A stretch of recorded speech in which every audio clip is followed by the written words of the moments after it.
आप सभी को मेरे दिल से राधे राधे। और कीजिए सबसे पहले सूर्य देवता को प्रणाम। ये देखिए कितनी सुंदर सुबह लग रही है और आज का दिन बहुत ही ख़ास है हमारे दिल के बहुत नज़दीक। आज क्योंकि ख़ास है इसीलिए हम भी कुछ ख़ास कर रहे हैं। हालांकि मैं इसलिए ख़ास नहीं कर रही कि मैं यूट्यूब के लिए वीडियो बना रही हूँ। ये मैं कई साल से ये ख़ास जब भी कोई एकादशी पड़ती है या कोई ऐसी वो पड़ता है राधा रानी का, जब से वो हमारे घर आए हैं ना, तब से कुछ भी ऐसा ख़ास पड़ता है। ये मेरी बेटी सुबह उठ कर आई, उसने देखा कि मम्मी चूल्हे पे खाना बना रही है तो बहुत ही खुश हो गई। वैसे कि भी बोल रही थी कि चले जाओ बेटा, आप उठे हो अभी। तो कहते हैं ना, बच्चे जिस घर में छोटे बच्चे हैं ना, उस घर में तो बिना डिस्टरबेंस के, बिना उसके काम हो ही नहीं सकता। उसने कहा मैं वीडियो में आऊँगी ज़रूर, मैंने कहा आ जाओ। तो देखिए, आज क्योंकि राधा रानी की छठी है तो उनका भोग मैं आज चूल्हे पे बना रही हूँ। और ये लगभग 2-3 साल से मैं ऐसा करती हूँ। जब किसी दिन सबकी छुट्टी होती है, घर पे होते हैं सब, और कोई ख़ास या तो एकादशी हो या जन्माष्टमी हो या कोई दिन ऐसा हो जिसमें प्रभु का भोग बने, तो मैं उसे चूल्हे पे बनाना पसंद करती हूँ। क्योंकि चूल्हे का बना हुआ खाना इतना स्वादिष्ट होता है कि जो लोग खाते हैं या जिसने कभी खाया वो जानते होंगे। और जब भोग बनता है ना, जिस भोजन में, जिस भोग में अग्नि भी हो और सूर्य की रोशनी भी उसमें पड़ रही हो और खुला आकाश भी उसमें हो, तो वो बहुत ही स्वादिष्ट भी बनता है और सेहत के लिए भी बहुत अच्छा होता है। ये देखिए, शहरी जीवन में, सिटीज़ में चूल्हे पे खाना बनाना अपने आप में ही बहुत बड़ा अचीवमेंट है। मैंने कभी अपने घर में, हमारे मतलब कि मायके में कभी चूल्हा नहीं जला, ससुराल में कभी नहीं जला। लेकिन मैंने अपने मामा जी के घर, अपने मौसी के घर चूल्हे पे खाना खाया है, तो बहुत ही मुझे स्वादिष्ट लगता था। ये देखिए, ये मैं सब्ज़ी आलू टमाटर की बना रही हूँ और उसमें वो ऑर्गेनो होता है ना, जो अजवाइन जिसे बोलते हैं, अजवाइन के पत्ते वो होते नहीं, अगर आप वो डाल दो। क्योंकि देखिए, किसी भी भोग में, हमारे यहाँ तो लहसुन प्याज डलता ही नहीं है, बट किसी भी भोग में तो वैसे भी नहीं डलता और हमारे यहाँ वैसे भी नहीं डलता। तो अगर आप आलू टमाटर की सब्ज़ी बनाते हैं या कोई दाल बनाते हैं, तो या तो कड़ी पत्ते का वो लगता है छौंक, या फिर आप इसका अजवाइन के पत्तों का लगाइए आलू टमाटर में। सच में बहुत अच्छी सब्ज़ी बनती है, बहुत स्वादिष्ट। तो मैं भी अपनी जो किचन गार्डन से जो कुछ भी है लेकर उसे डालती रहती हूँ। और जो ये टमाटर में डाले हैं ना, ये भी मेरे किचन गार्डन से ही आए हैं। और मैं आपको बता रही थी कि ये ऐसा मैं लगभग 2-3 साल से कर रही हूँ। क्योंकि क्या होता है कि मैं जानती हूँ चूल्हे के खाना का इतना अच्छा टेस्ट होता है ना, और इतना सुकून देता है, इतना स्वादिष्ट, गैस पे वो कभी बात नहीं आती। तो मैंने कभी नहीं जलाया था। बट जब मैं कोविड में बीमार हुई ना, कोविड की वजह से ना मेरी सोच बिल्कुल बदल गई। और मैं ऐसा सोचती थी कि कभी अपने मामा के घर जाऊंगी। ये देखिए, धूप पड़ रही है, बहुत तेज़ धूप हो गई एकदम से सुबह को। लेकिन ये देखिए, जो बड़े बड़े पेड़ है ना मेरे यहाँ बालकनी में, वो उस धूप से मुझे बचा लेते हैं। जैसे नीम के पेड़ के नीचे उसकी छाँव में बैठकर आप कुछ भी कर सकते हैं, वैसे ही मैं अपनी बालकनी में ये गुड़हल के और एक बड़ा सा एरोकेरिया का पेड़ है, उसकी छाया में बैठ के खाना बना रही हूँ। ये कह लीजिए, खाना नहीं, भोग तैयार कर रही हूँ। तो साथ में देखिए, जो बैकग्राउंड में जो भी वॉइस है वो भी चल रहा है और मैं आपको वॉइस ओवर भी कर रही हूँ, इसलिए बता रही हूँ साथ में कि बहुत से लोग सोचते होंगे कि शहरी जीवन में तो कहाँ लोग चूल्हे पे पसंद करते होंगे, लेकिन मैं बहुत पसंद करती हूँ। मैं पहले कहा करती थी कि भाई जब मैं कभी मामा के जाऊँगी, क्योंकि हमारे यहाँ घर पे तो जला नहीं कभी, यहाँ भी ससुराल में नहीं, मैंने कभी नहीं चूल्हे पर बनाया, लेकिन देखा है अपने मामा के यहाँ, अपनी मौसी के यहाँ। तो मेरा मन होता था कि अपने मामा के यहाँ जाऊँ, मौसी के यहाँ जाऊँ। तो चूल्हे पे बना हुआ खाना खाऊं। पर आजकल सभी, चाहे वो गांव हो या शहर हो, सबके यहाँ गैस हो गई है, सबने गैस का ही खाना खाना शुरू कर दिया है। और आज के टाइम में किसी के पास इतना टाइम भी नहीं है कि वो किसी के यहाँ जाए, समय ही नहीं लगता, सब अपने में इतने बिज़ी रहते हैं। मेरे मामा मौसी सब बुलाते रहते हैं, बच्चे दीदी आप नहीं आते हो, नहीं आते हो, मैं क्या करूँ, सब इतना बिज़ी रहता है, बिज़ी बिज़ी लाइफ हो गई है। तो मैंने सोचा, जब मैं कोविड में बीमार हुई तो मैंने सोचा कि अगर हम कुछ करना चाहते हैं, अगर हमारी कोई इच्छा है, अगर वो पॉजिटिव है, अगर उससे किसी को कोई नुकसान नहीं हो रहा, तो क्यों ना करें। देखिए, हम अपनी पूरी ज़िंदगी अपने बच्चों के लिए, अपनी फैमिली के लिए, सबके लिए ये कह लीजिए करते हैं, सबको सबके लिए जीते हैं, पर अपने लिए कभी नहीं। कभी छोटी छोटी इच्छाएं भी हम अपनी दबा लेते हैं। लेकिन कोविड के बाद से मेरी सोच बदल गई और मैं सबको समझाती हूँ कि अगर आपकी कोई इच्छा है, अगर आप कुछ करना चाहते हैं अपने लिए, तो करिए ना। जीवन में ये मौका दोबारा नहीं आएगा, दोबारा समय नहीं आएगा। सब्जी देखिए रेडी हो गई मेरी, और ये वीडियो मैं बहुत शॉर्ट करके आपको दिखा रही हूँ, नहीं तो पूरा बहुत जिस पूरे वीडियो, जब वो सब्ज़ी बनी, मैंने 2 चीज़ अंदर बनाई, खीर साथ साथ, और दूसरी अरबी की सब्ज़ी, और उसके साथ ही साथ मैंने बच्चों को नहला के रेडी भी किया।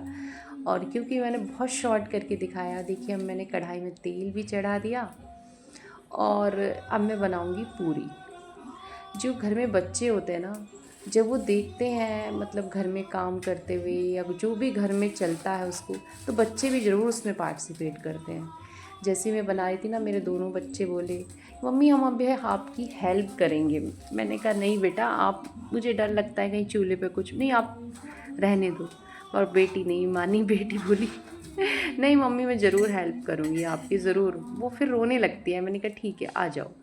वैसे कभी भी बच्चे ना अगर आपकी हेल्प करने के लिए बोलते हैं तो ज़रूर उनकी हेल्प लेनी चाहिए, और इससे बच्चे सीखते भी हैं। और कहते हैं ना, माँ बाप को अपने बच्चों के साथ समय ज़रूर बिताना चाहिए। आजकल मोबाइल में बच्चे भी व्यस्त रहते हैं और उनके पेरेंट्स भी व्यस्त रहते हैं। तो देखिए अब आप सुनिए जो भी नेचुरल साउंड आ रहा है। देखिए हमारे घर में ना सुबह के टाइम भजन बजते ही रहते हैं, और आज तो वैसे भी राधा रानी की छठी है, तो बैकग्राउंड म्यूज़िक आपको मिल ही रहा है। तो अब थोड़ी देर में चुप हो जाती हूँ और आप सुनिए कि बैकग्राउंड म्यूज़िक के साथ नेचुरल साउंड।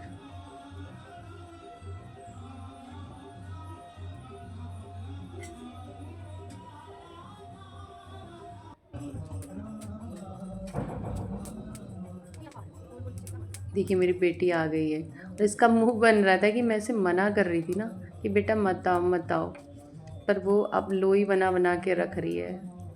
कभी भी ना अगर बच्चे आपसे कोई हेल्प, मतलब बोले कि मुझे हेल्प करनी है काम, तो आप उसे मना मत कीजिए, चाहे वो कैसा भी करे। ख़राब, या एक दिन ख़राब करता है तो एक दिन सही भी करेगा, पर आप उसको ज़रूर पार्टिसिपेट कराएं, अपने काम में ज़रूर उसकी हेल्प लें। मैं, वो चाहे कैसा भी करे, पर मैं उसे बिठा लेती हूँ। मैंने कहा चलो करो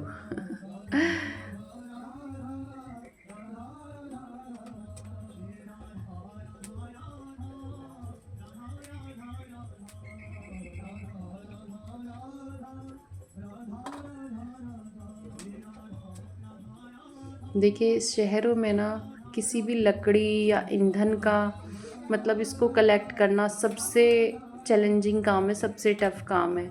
ये जो चूल्हा है ना, ये भी मैंने एक दिन ऐसे ही मार्केट से ख़रीदा था, क्योंकि ना तो मिट्टी है, ना ये किसी को आता है, ना ये कहाँ रखेंगे। फिर मुझे मेरी ददिया सास आई हुई थी, उन्होंने बताया कि अब तो चूल्हा मार्केट में भी बना बनाया मिलता है। तो मैं उसी दिन जाके मार्केट से चूल्हा ख़रीद लाई थी, क्योंकि मेरा बहुत मन करता था कि मैं चूल्हे का बना हुआ खाना खाऊं। उसकी जो महक आती है ना, उसकी खुशबू जो सब्ज़ी में और उसमें आती है ना, जो स्मोक की, बहुत अच्छी लगती है। अब जब हम छोटे थे ना, तो हमारी मौसी के बच्चे हमारे घर आते थे, तो मैं कहती थी उनसे कि तुम्हारे घर का खाना, मतलब जो चूल्हे पे बना हुआ खाना, मुझे बहुत अच्छा लगता है, उसकी खुशबू। तो वो मेरे मौसी के बेटे थे ना, वो बोलते थे कि दीदी आपके यहाँ का हमें ज़्यादा अच्छा लगता है गैस पे। तो ऐसा होता है। जो लोग मतलब गैस पे बना खाना खाते हैं उन्हें चूल्हे का अच्छा लगता है, और जो चूल्हे पे खाते हैं उन्हें गैस पे अच्छा लगता है। आजकल तो बहुत सारे लोगों ने मतलब कि चूल्हे का एक तरीके से बिज़नेस भी कर लिया है। मतलब कि वो लोगों को जो शहरी जीवन में कभी चूल्हे पे खाना नहीं बना पाते, नहीं खाते, तो उन्होंने मैंने बहुत से लोगों को देखा है कि वो चूल्हे पे खाना, रसोई, चूल्हे की रसोई उस पे तैयार करते हैं और सारा खाना चूल्हे पर बनाते हैं और वो प्रोवाइड करते हैं अपने कस्टमर को। और बहुत लोग जाते हैं वहाँ पर स्पेशली खाना खाने। तो मुझे तो ये चीज़, ये जो स्टार्ट, ये इनिशिएटिव बहुत ही अच्छा लगा। देखिए बच्चे वीडियो पे आके ना ज़रूर इस तरह की शैतानी करेंगे। तो मुझे तो ये इनिशिएटिव बहुत अच्छा लगा जब मैंने देखा था ना एक बार कि लोग किस तरीके से इनिशिएटिव ले रहे हैं। ये भी अपने कल्चर को, अपने उसको बचाए रखने, अपनी जड़ों को बचाए रखने का काम कर रहे हैं। क्योंकि आगे एक टाइम ऐसा होगा ना, लोगों को पता भी नहीं होगा कि चूल्हे के खाने का क्या स्वाद होता है।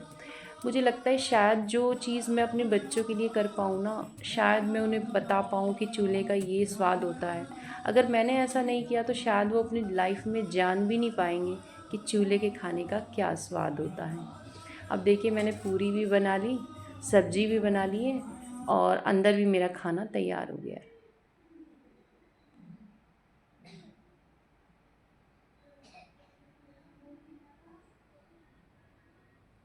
अब देखिए ये भोग लग रहा है। अब भोग लगने से पहले ये हमारे कान्हा जी और हमारी राधे रानी, दर्शन कीजिए इनका, और हमारे लड्डू गोपाल।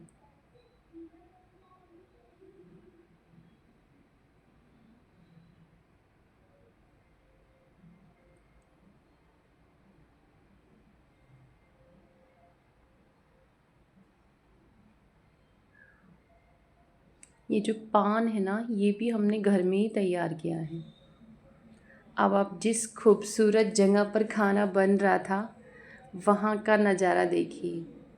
ये जो रेड और वाइट कॉम्बिनेशन में मैंने गुड़हल लगाया है ना, ये रियल में दिल को इतना सुकून देते ना, आँखों को इतना इतना अच्छा फ़ील कराते। ग्रीन में से जब रेड और वाइट निकल के आता है ना, तो इतना सुकून मिलता है बहुत। आप देखिए, मेरा मन तो जब मैं यहाँ बैठ के मेरा मन करता है कि यहीं पे ये जो चूल्हे पे खाना बना रही हूँ ना, ये हर दूसरे तीसरे दिन तो होना ही चाहिए। पर क्या करें, कहाँ से लाएं इतना ईंधन। ये तो मैं काफ़ी टाइम से जोड़ के रखती हूँ। देखिए मैं आ गई हूँ अपना खाना लेकर। मैंने बच्चों से बोला कि तुम भी यहाँ बैठ के खाना खा लो, पर वो नहीं, उन्हें तो टीवी में देखकर खाना खाना था। पर मैं क्यों अपना सुकून ख़राब करूँ। मैंने बहुत सुकून से यहाँ बैठ के खाना खाया, और सच में ये जो खाना था, ये खाना नहीं, ये भोग था, ये इतना इतना स्वादिष्ट था कि मैं अपने शब्दों में नहीं बता सकती। पहले तो ये भोग था, दूसरा ये चूल्हे पे बना था, तीसरा मैंने बहुत दिल से इसे बनाया था, और चौथा कि मैं यहाँ नेचर के साथ बैठ के खा रही हूँ इतनी सुकून में। तो मैं सोचती हूँ अपने लिए भी समय निकालना चाहिए। हमेशा अपने लिए, अपने बच्चों के लिए, अपनी फैमिली के लिए जीते हैं, पर कभी अपने बारे में नहीं सोचते। तो मैं तो जब से 2-3 साल से मेरी सोच बिल्कुल बदल गई है। मुझे लगता है कि पहले हम अपने बारे में सोचें, अपने हेल्थ का ध्यान रखें, तब हम दूसरों का ध्यान रख सकते हैं। तो आपको कैसा लगा ये ब्लॉग, कैसा लगा ये मेरे विचार, ज़रूर बताइएगा। और आपको अच्छा लगे तो ज़रूर लाइक कीजिएगा और इसको शेयर कीजिएगा, और कमेंट करके बताइए कि आपको चूल्हे का खाना कैसा लगता है। और देखिए अब जो ये चूल्हा है ना, ये चूल्हे की जो राख है ये भी मेरे बहुत काम आती है। गार्डनिंग में ये बहुत ज़रूरत पड़ती है इसकी। और ये देखिए मौसम, धूप एकदम चली गई है और फिर से अच्छा मौसम हो गया है। ये देखिए ब्लॉग का ही एंड होता है। आप सभी को मेरी राधे राधे।